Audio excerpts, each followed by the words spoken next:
여러분 안녕하세요. 치매 인터뷰. 이번 시간에는 치매 환자의 수면장애라는 주제로 이야기를 나눠보도록 하겠습니다.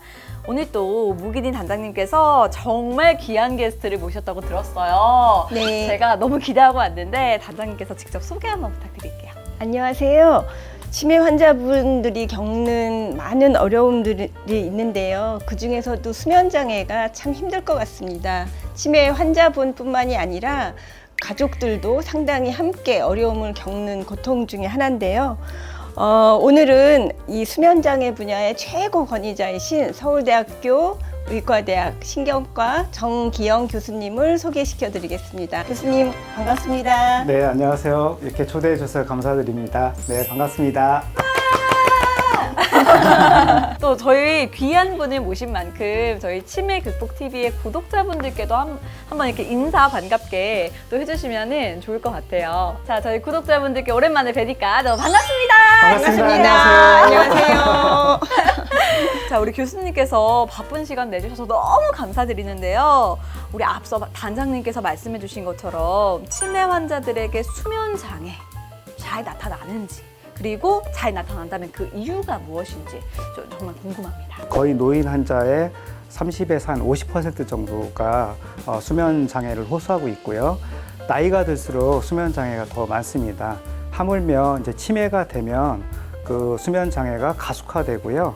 수면 장애로 인해서 어떤 인지 기능이라든가 치매 증상이 또 심해지기도 하고, 치매 그 증상 자체 또는 치매 그 질환 자체가 또 수면 증상을 악화시켜서 서로 쌍방향에 영향을 주는 그런 문제를 갖고 있습니다. 그래서 아마 우리가 치매를 치료하는 데 있어서 여러 가지 인지적인 증상 개선에도 중요하겠지만 수면 장애를 조절해주고 예방해주는 것이 치매를 관리하는 데 있어서 저는 매우 중요하다고 그렇게 생각합니다. 네.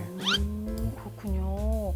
그러면은 제가 궁금한 게 보통 치매 환자가 주로 겪는 그런 수면 장애라는 게 어떤 형태로 오는지 네. 궁금해요. 그러니까 수면 장애는 굉장히 다양합니다. 이제 대표적으로 불면증이라든가 수면 무호흡증 또는 하지불안 증후군, 렘수면 행동 장애 등등 다양한데, 일몰 증후군이라 그러죠. 낮엔 밤낮이 바뀌는 겁니다, 한마디로. 그래서 낮에는 꼬박꼬박 졸고 활동이 떨어지면서 저녁 때는 자야 될 시간에 자지 않고 막 배회하고, 그다음에 그러면서 이제 이렇게 좀 더 그 행동 장애가 더 많이 나타나고 이런 이제 상태가 될 수 있는데, 초기부터 이렇게 나타나는 건 아니고요. 초기에는 주로 이렇게 잠들기 어렵거나 또 자주 깨고 이제 깊은 잠을 못 자서 굉장히 이제 피로함을 느끼고, 그로 인해서 더 이제 집중력도 더 떨어지고, 이제 그러면 낮에 또 졸리기도 하고 이런 증상들이 이제 나타날 수 있습니다. 그러게요. 그 치매 환자분들이 낮에는 괜찮으시다가 네. 저녁 때가 되면 더 심하게 네. 그런 불편함을 겪고 계시다고 많이 들었습니다. 네. 또 저녁 때가 돼서 그렇게 더 심하게 나타나는 이유도 궁금합니다. 네. 아직 이제 정확한 이유를 아직은 규명이 잘 되진 않았으나, 아마도 이제 우리가 일주기 리듬이라고 하는 생체를 관장하는 생체 시계가 있는데, 그 생체 시계가 식욕차 상액이라고 하는 뇌의 아주 작은 부위에 존재합니다. 그런데 나이가 들면서 이제 생체 시계 기능이 떨어져서 일반적으로 이제 나이가 들면은 중년 때보다 좀 일찍 자고 일찍 일어나는 패턴으로 좀 바뀌고, 그다음에 규칙성이 좀 더 많이 깨지는데, 이런 치매 환자들은 그런 생체 시계의 기능이 좀 더 가속화돼서 기능이 이제 떨어지거나 망가지는 것을 이렇게 생각을 하고 있습니다. 그래서 기본적으로 생체 시계 리듬이 이제 흔들리고 심하면 붕괴되고 아예 역전되거나 리듬 자체가 없어지는 그런 형태로 이제 나타나게 됩니다. 네. 그래서 이제 미국에서 한 연구를 보면은 노인들을 이제 액티워치라 해서 이제 움직임을 생체 시계를 측정하는 그 액티워치를 일주일간 채우고 나서 생체 리듬이 좋은 분하고, 그다음에 이렇게 불규칙하고 흔들림이 많은 분들하고 봐서 나중에 한 5년, 10년 뒤에 추적 관찰을 해보았더니 생체 리듬이 흔들린 사람들이 치매 위험도가 훨씬 높았어요. 그러니까 이미 그때부터 시작이 된 것이 아닌가 이렇게 생각을 하고 있는 겁니다. 그래서 생체 시계가 그러니까 노인에서 수면 어떤 문제가 있고 생체 시계가 흔들렸다면은 어떤 치매의 위험도 높다고 할 수 있고요.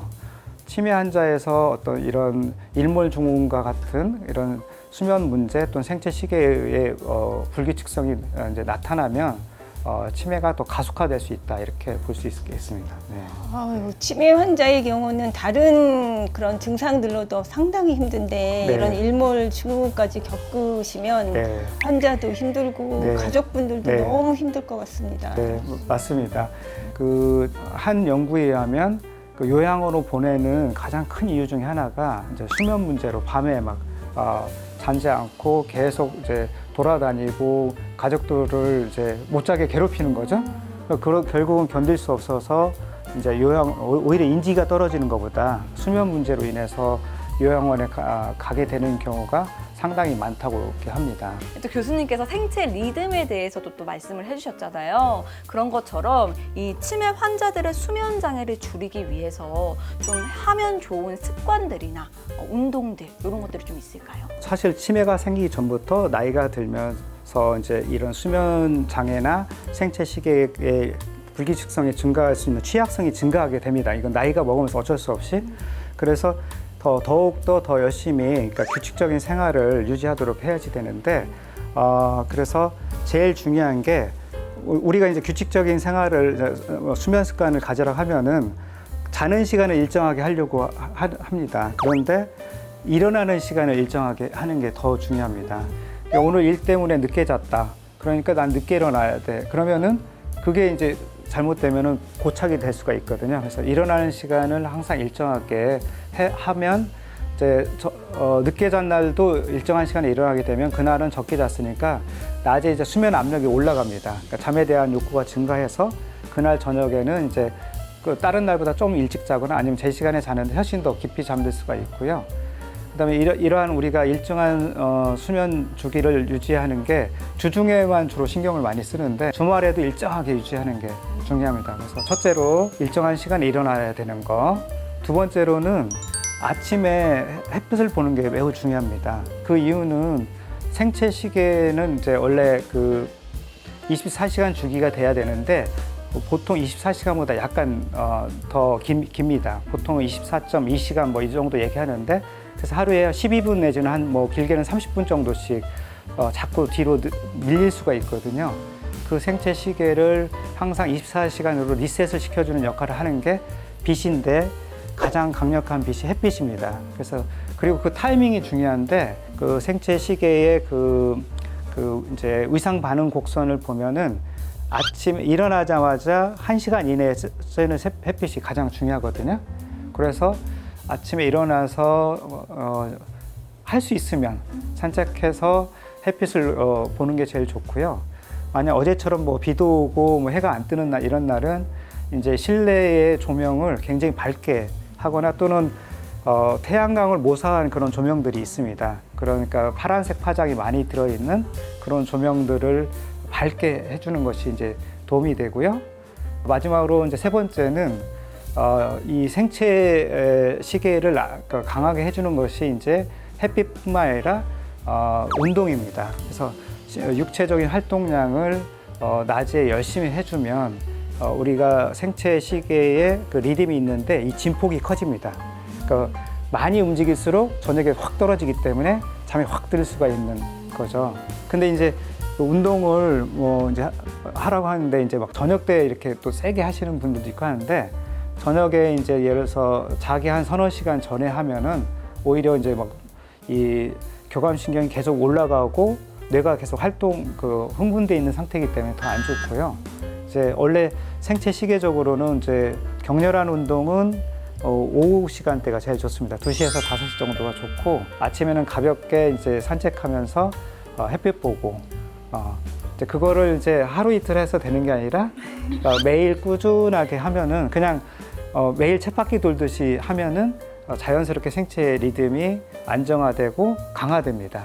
환자나 환자 가족분들이 그런 좋은 생활 습관을 위해서 많이 노력을 하셔야 될 것 같네요. 네. 신체적으로 불편하거나 또는 좀 심해져서 못 걷는 경우에는 대개 낮에 그 요양병원이나 또는 집에서도 이렇게 계속 뭐 낮에라도 그럼 누워 있게 하시다 이렇게 하는 경우가 있습니다. 근데 그러면은 이제 악순환이 이제 되는 겁니다. 낮에 활동을 잘 못 하시더라도 앉혀 놓으시고 그 다음에 밝은 곳에서 햇볕을 좀 적어도 그러니까 햇볕을 보게 해줘야 되고요. 그런 연구 결과도 있습니다. 그러니까 노인들이 사는데 이제 한 군은 낮에 굉장히 밝은 조명으로 해놓고 한 군은 이 정도 밝은 거죠. 다른 한 군은 그냥 일반 조명을 했는데 그리고서 계속 MMSE를 추적을 해봤더니 밝은 조명에 있는 분들이 그 MMSE 그 점수 떨어지는 게 훨씬 적어요. 이쪽은 한 3년 동안에 3점 정도 떨어졌는데 이쪽은 1점 정도밖에 안 떨어집니다. 그래서 이 빛이 그 우리 인지 건강에도 매우 중요하고 결국은 그게 이제 생체 리듬을 강화시켜주는 역할을 하기 때문에 낮에는 굉장히 밝게 해주는 게 좋습니다. 이런 꿀팁을 어디서 들은 거야? 세상에 저는 진짜 무슨 돈 벌러 가는 것 같아요, 진짜. 저희 할머니 집에 당장에 조명을 놔드려야겠다는 생각부터 여러 가지 생각이 드는데 그러면 일몰증후군 역시 네. 또 도움을 받을 수 있는 뭐 습관이나 운동이나 이런 것들이 있는지. 사실 특별한 게 없고 아까 좀 전에 말씀드린 이제 그런 생활 습관을 이제 규칙적으로 하고 조명이 매우 중요한데요. 네. 특히 일몰 증후군은 이제 저녁에 어두워두적할 때 그때 이제 막 혼란이 오는 상태거든요. 그래서 그때 밝은 빛을 켜주셔야 돼요. 네, 밝은 빛 켜주고 그다음에 이렇게 뭐 친밀한 간병인이나 보호자가 옆에 있어서 안정을 이렇게 해주고 그다음에 다른 어떤 액티비티를 뭐 같이 뭐 놀이를 한다든가 이렇게 대화를 나눈다든가 해서 혼자 놔두지 않고 그런 것들이 중요하고요. 약이나 뭐 그런 것보다는 그런 어떤 환경적 조성이 좀 매우 중요하다고 봅니다. 네. 일몰 증후군을 그 환자 가족분들은 어떻게 인지를 하시나요? 안절부절을 못 하시거나 뭐 그런 증상이 따로 있나요? 안절부절 못하게 되고 이제 그러니까 자야 되려고 저녁으로 갈수록 이제 좀 자야 되는데 오히려 더 뭐랄까 더 액티베이션이 이제 돼서 그리고 왔다 갔다 돌아다니고 배하고 그다음에 이제 그걸 이렇게 뭐 못하게 제지하거나 이러면은 이제 막 버럭 화를 내고 때로는 이게 폭력적으로 변할 수도 있기 때문에 참 어렵습니다. 예, 그리고 자꾸 이제 밖으로 나가시려고도 하고. 아이고, 그러면 환자를 돌보시는 분은 정말 어려우실 것 굉장히 같습니다. 견디기 힘든 거죠. 예. 근데 이거를 이제 좀 이런 생체 리듬적이거나 수면의학적으로 접근해야 되는데 또 그냥 진정제만 준다던가 이제 이런 거보다는 이제 그런 분들은 낮에 많이 조는데 낮에 그냥 그래도 억지로도 활동을 시키고 밝은 빛을 쬐게 해주고 그렇게 해서 계속 이걸 역전시키도록 하는 노력을 해야지 됩니다. 네. 맞아요. 이렇게 노력을 말씀해 주셨는데 그 와중에도 아까 말씀해 주신 게 저녁 되면은 이렇게 액티베이션이 네, 있잖아요. 네, 네. 그러면은 말씀대로 우리 가족분들이 좀 제어하기가 힘들고 어떻게 해야 될지 모르고 안절부절 하실 텐데 그럴 때 보호자로서 어떻게 해드리는 게 가장 베스트인지 그런 돌발 행동을 하실 때 너무 어려운. 너무 어렵나요? 예, 강압적으로 이제 억제하려고 하고 제어하다 보면은 막 이게 더 반사적으로 더 이렇게 과격해지고 폭력적으로 되거나 그럴 수가 있습니다. 그래서 오히려 따뜻하게 해주고 이렇게 안정시켜주고 안심시켜주고 하는 것이 좀 필요하고요. 뭐 물론 이제 너무 심한 경우에는 이제 어떤 행동을 조절하는 약제들이 또 도움이 될 수도 있을 것 같습니다. 네. 지금 약제를 말씀해 주셨는데 그러면 치매 환자분들이 수면장애나 뭐 이런 힘드실 때 네. 저희가 이렇게 약으로 이렇게 좀 도움을 드리려고 드리잖아요. 네. 그런 게 좀 몸에는 괜찮은 건가요? 수면장애 쪽으로? 예, 어려운 이제 또 너무 어려운 질문인가요? 질문인데 이제 우선은 그러니까 우리가 잠을 못 자요 하면 그냥 좀 쉽게 수면제를 이렇게 우리나라는 또 수면제 처방이 좀 용이하고 그래서 그런데 저는 이제 우선은 그 환자의 수면 습관을 잘 이제 어떤 패턴을 잘 파악하라고 얘기를 합니다. 그래서 수면 패턴이 이제 불규칙하나 이러면 그런 거를 좀 잡아줘야 되고요. 두 번째로는 이제 그 잠을 못 자는 원인을 좀 찾아야 됩니다. 그래서 그 원인적인 것이 여러 가지가 있는데 우리가 아까 잠을 이제 똑같이 못 자도 수면 무호흡증 때문에 이제 잠을 그러니까 못 자는 분들이 있으시거든요. 그래서 그런 경우에 오히려 이제 수면제를 주면 수면 무호흡증이 더 심해지고 그러면 결국은 숨을 더 잘 못 쉬면서 산소가 더 떨어지면 인지도 더 떨어질 수가 있거든요. 그렇더라든가 뭐 하지불안증후군도 노인한테 굉장히 많고요. 다른 기타 여러 가지 수면 문제들이 있을 수 있으니까 그런 것들이 원인적인 접근을 좀 하셔야 되고요.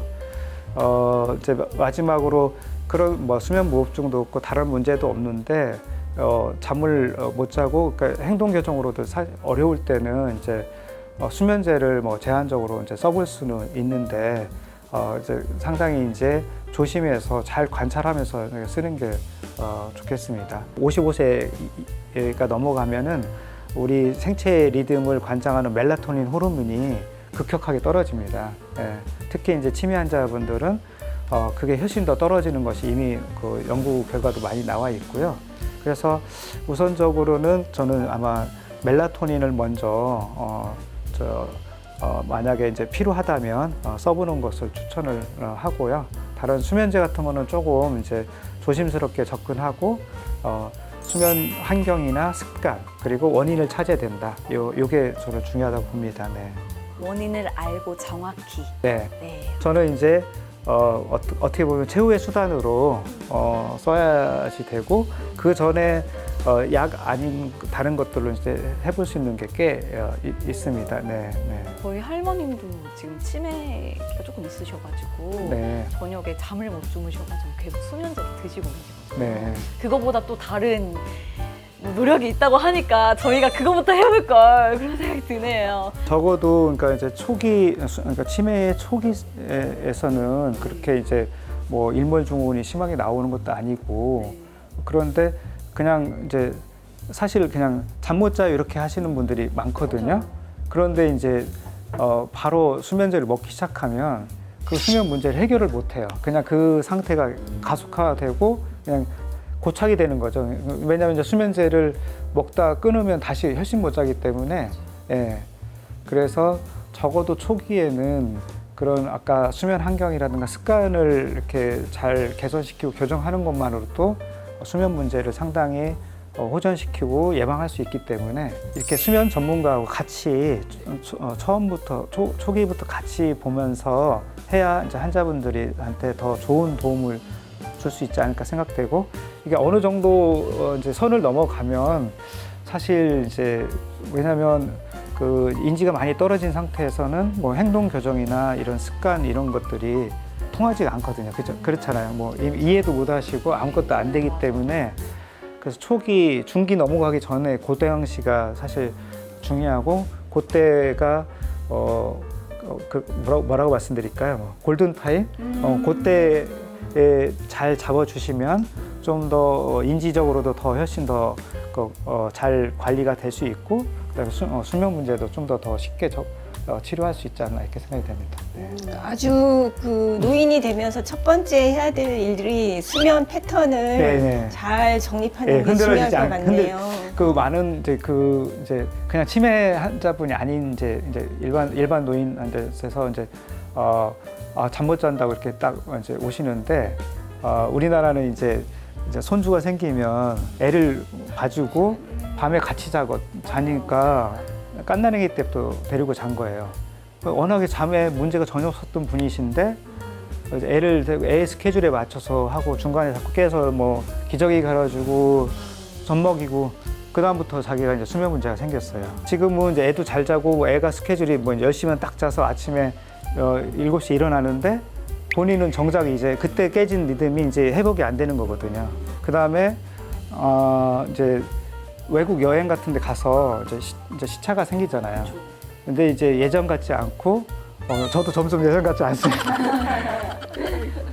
이제 그렇게 한번 완전히 흔들린 다음에 거기서 이제 회복이 안 되시는 취약하신 분들이 있어요. 그래서 이제 수면 문제가 생기는 경우가 있고, 그다음에 이제 세 번째는 이제 커다란 스트레스 이제 받고 나서 생기는 분들이 있고, 근데 뭐 치매 환자도 이제 사실 다르지 않고요. 거의 치매 환자가 아주 급증하고 있거든요. 네, 근데 맞습니다. 저는 미처 생각을 못했는데 노인들의 육아 부담이 늘어나면서 수면 장애가 일어나면 그것도 또 하나의 위험 인자가 될 수 있을 것 네. 같다는 걱정이 저는 갑자기 굉장히, 들기 굉장히 많이 시작했습니다. 봅니다. 할머니도 특히. 네. 이제 그 시골에서 너무 부부가 아무 문제 없고 잠도 잘 자고 뭐 경제적 문제도 없고 했는데 이제 그 아들이 이제 이제 손주가 첫 손주 생기니까 올라왔어요. 그래서 작은 방 쓰잖아요. 그리고 요즘에는 다 이제 그 아들 며느리 이렇게 조금 배려해 준다고 10시 되면 못 나오는 거예요. 그리고서 자그만 방에 그 이제 부부가 둘이 하고 이제 조그만 테레비 놓고 오는데 막 답답해서 너무 힘들고 불면증이 이제 생겼는데 이제 또 시골집도 처분하고 올라가가지고 갈 데가 그거를 다 해서 이제 아들 집 아파트 마련하는데 주고 너무너무 그러니까 우울해 하시더라고요. 참.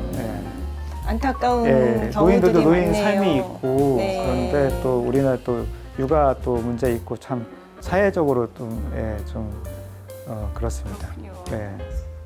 저는 엄마한테 한마디 하겠습니다. 엄마, 내 아이는 내가 볼게. 자, 네, 그렇게 말씀을 드리면서 약간 큰 예방법을 하나 알게 돼가지고 꼭 엄마한테 그 말을 전하고 싶네요. 자, 그러면 우리 단장님께서 치매 연구 측면에서 이 수면 장애를 극복하기 위한 현재 연구 진행 상황이 좀 어떻게 됐는지. 네, 저희 치매 연구 개발 사업단에서는 여러 가지 이제 수면 장애 중에서도 이제 생체 리듬이 치매와 어떤 연관 관계가 있는지를 일단은 사람은 아니고 동물 모델에서 진행을 하고 있습니다. 그 중에 아주 흥미로운 결과들이 나왔는데요. 치매 환자한테서 많이 보인다는 베타 아밀로이드나 타우 이런 것들이 점점 그 치매 주의 뇌에 쌓여가면서 그 생체 리듬을 조절하는 많은 유전자들이 있습니다. 그 유전자들의 발현과 그다음에 없어지는 그 디그레데이션이라고 하는데요. 그 없어지는 과정에 관여를 해서 전체 생체 리듬을 망가뜨린다는 그런 연구 결과를 가지고 있고 또 보고도 하였습니다. 그래서 이거가 이제 이런 결과들이 베타아밀로이드나 타우가 생체 리듬을 깨뜨린다는 아주 중요한 단서로 작용할 수 있을 것 같습니다. 아 그렇군요. 그러면 그 베타 아밀로이드나 타우가 주로 어느 부위에 침착이 돼서 이렇게 생체 시계를 영향을 주나요? 초기에는 해마에 주로 영향을 주고요. 해마에도 다른 생체 시계가 돌아가고 있다고 알려져 있습니다. 예, 그래서 해마의 생체 시계를 주로 많이 이렇게 그 단절시킨다고 보고를 했습니다. 네. 이게 나이 든 사람만의 문제가 아니고 그러니까 젊은 20대 젊은 남녀들을 하룻밤을 그러니까 밤샘을 시키고 나서 원래 이제 잘 자고 나서 아밀로이드 펫을 찍고요. 24시간 잠을 못 자게 하고 다음 날 아침에 아밀로이드 펫을 찍었더니 해마하고 그다음에 그 시상하부 이쪽 근처에 잘 잤을 때에 비해서 아밀로이드가 훨씬 높아졌어요. 그러니까 교수님이 동물 연구한 거하고 거의 일맥상통하는 그런 얘기고 이게 젊었을 때부터 잠을 못 자고 이게 계속 수면 문제가 쌓이면 20대부터 이러니까 60대 되면은 훨씬 더 많이 쌓이면서 문제가 생길 수 있겠다 이런 생각이 듭니다. 네, 그리고 또 보고되어진 바에 의하면 자는 동안 뇌 안에 그 단백질 찌꺼기들이 밖으로 배출된다고 알려져 있거든요. 그래서 잠을 못 자면 그 단백질들의 배출이 잘 안 되기 때문에 더 이런 문제들이 심각하게 생긴다는 그런 그 사람을 중심으로 한 보고들이 많이 있습니다. 저는요, 진짜 이 치매와 수면이 이렇게 연관성이 깊은지 정말 몰랐어요. 그래서 제가 오늘 특별히 네. 모셨지 않습니까? 그래서 정말 1타 강의를 듣고 가는 듯한 느낌이 들고요. 자, 이렇게 어떻게 시간이 가는지 모르게 마지막 질문이 이제 남아 있는데요. 교수님, 우리 마지막으로 수면 장애나 일몰 증후군을 겪고 있는 환자분들을 돌보고 있는 우리 환자 가족분들께 한 말씀 해주신다면. 아까도 말씀드렸듯이 이제 그 치매 환자의 이제 돌봄에 있어서 가장 힘든 증상 중에 하나가 환자가 수면 문제가 생겼을 때 그때 가장 이제 가족들이나 보호자들이 괴롭고요. 보호자분들의 수면 문제가 덩달아서 생깁니다, 사실은. 예. 그래서 이분을 봐주다가 내가 이제 불면증 생겨가지고 같이 또 치료 받는 경우도 있습니다. 그래서 그러니까 처음에는 그러니까 이제 뭐 치매 진단 받아서 수면 문제가 없을 때는 이제 전혀 생각을 못 하는데 항상 이제 수면 문제가 언제든지 생길 수 있기 때문에 치매를 진단받았다 하면 처음부터 항상 생활 패턴을 일정하고 규칙적인 생활을 할 수 있도록 배려해주고 그다음에 아까 조명이라든가 이런 것도 좀 환경적인 것도 잘 세팅도 잘 하고 그렇게 해서 예방이 최선입니다. 저는 이게 이미 한번 문제가 틀어지면 바로잡기 상당히 어렵거든요. 그리고 제가 이제 마지막으로 한번 강조드리고 싶은 게 이제 나이가 들면은 원래 우리가 이제 7, 8시간 정도 자는 것이 이제 일반적으로 추천해주는 그런 충분한 수면 시간으로 알려져 있는데 그건 전부 다 개인차가 있습니다. 그래서 내가 6시간 자도 아침에 일어날 때 뭐 피곤하지 않고 낮에 졸립거나 피로감이 별로 없으면 그걸로 충분한 거거든요. 그래서 억지로 어떤 분은 6시간 자는데 수면제를 먹어서 8시간 자기 채워야 되겠다고 이렇게 잘못 생각하시는 분들이 있어서 제가 항상 이제 노인에서 수면이나 치매에서 수면을 이제 강의 드릴 때 그 부분을 항상 오해하지 말라고 항상 말씀을 드립니다. 그래서 나한테 알맞는 수면 시간과 수면 습관을 잡는 게 중요합니다. 또 어떤 분은 10시에서 2시 사이에 그때 멜라토닌이 제일 많이 나오고 성장 호르몬도 제일 많이 나오니까 그 시간에 무조건 자야 된다고. 근데 그것도 아닙니다. 그러니까 내가 만약 12시에 자서 6시에 일어나는 사람이면 그거를 잘 지키면 되는 거거든요. 나는 12시에 자는 사람인데 10시에 자려고 하면 잠을 절대 잘 수가 없거든요. 예. 알맞는 수면 타이밍, 그거를 잘 지키는 게 중요한 거지 절대적으로 뭐 몇 시간이 꼭 자야 되고 언제 꼭 자야 되고 이런 건 아니니까 안심하시고 너무 강박적으로 무서워하실 필요는 없다 이렇게 좀 말씀드리고 싶습니다. 그러니까 잘 자기 패턴을 인지하고 네, 그걸 네. 유지하는 게 중요하다 네, 이렇게 맞습니다. 말씀 주신 네, 것 네. 같습니다. 와, 좋습니다. 수면계의 최강자, 우리 치매 극복의 최강자 두 분이 이렇게 만났는데 두 분은 원래 근데 자주 뵙나요?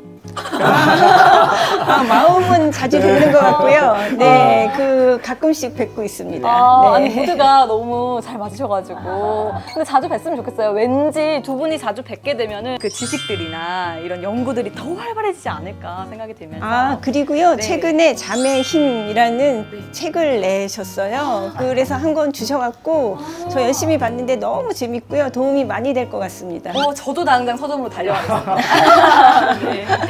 감사합니다.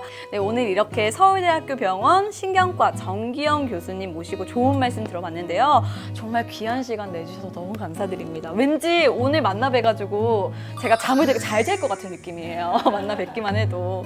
자, 우리 치매 환자분들과 그분들을 위해 노력하시는 많은 치매 환자 가족분들께 도움이 되시기를 바라면서 오늘도 유익하셨다면 구독, 좋아요, 알림 설정 꼭꼭 해주시고요. 오늘 정기용 교수님이 내신 책도 많은 관심, 만관부 부탁드립니다. 네, 그러면은 이제 저희 감사하다는 인사 드리면서 다음 시간에 또 뵐게요.